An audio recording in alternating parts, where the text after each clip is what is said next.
Today, the greatest risk of global catastrophe doesn't look like this.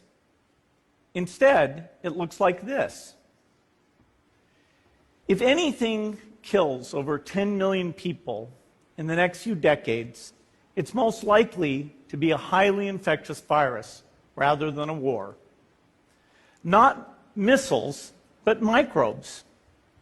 Now, part of the reason for this is that we have invested a huge amount in nuclear deterrence. But we've actually invested very little in a system to stop an epidemic. We're not ready for the next epidemic. You can have a virus where people feel well enough while they're infectious that they get on a plane or they go to a market. The source of the virus could be a natural epidemic like Ebola, or it could be bioterrorism. And so there are things that would literally make things 1,000 times worse. In fact, let's look at a model of a virus spread through the air like the Spanish flu back in 1918. So here's what would happen. It would spread throughout the world very, very quickly. And you can see there's over 30 million people die from that epidemic. So this is a serious problem. We should be concerned. But in fact, we can build a really good response system. We have the benefits of all the science and technology that we talk about here. We've got cell phones to get information from the public and get information out to them. We have satellite maps where we can see where people are and where they're moving. We have advances in biology that should dramatically change the turnaround time to look at a pathogen and be able to make drugs and vaccines that fit for that pathogen.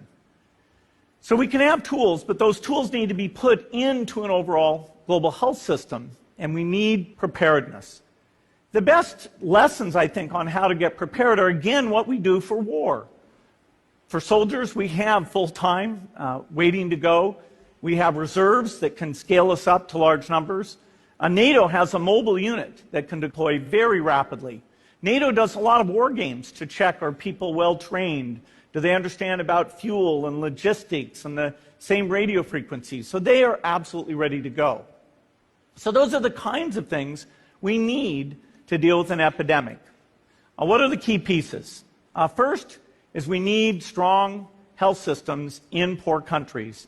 That's where mothers can give birth safely, kids can get all their vaccines, but also where we'll see the outbreak very early on. We need a medical reserve corps, lots of people who've got the training and background who are ready to go with the expertise.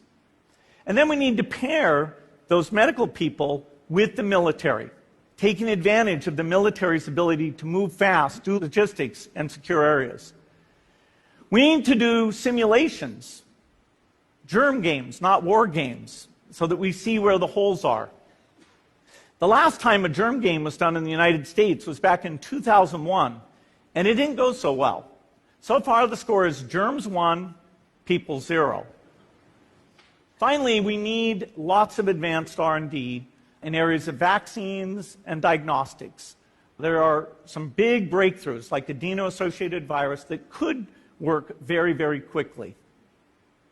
Now, I don't have an exact budget for what this would cost, but I'm quite sure it's very modest compared to the potential harm.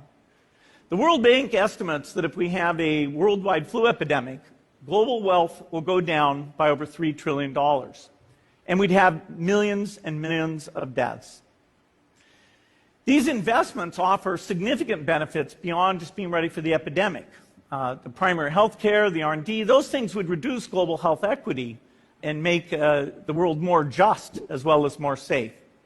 So I think this should absolutely be a priority. There's no need to panic. We don't have to hoard cans of spaghetti or go down into the basement. But we need to get going because time is not on our side. In fact, if there's one positive thing that can come out of the Ebola epidemic, it's that it can serve as an early warning, a wake-up call to get ready. If we start now, we can be ready for the next epidemic. Thank you.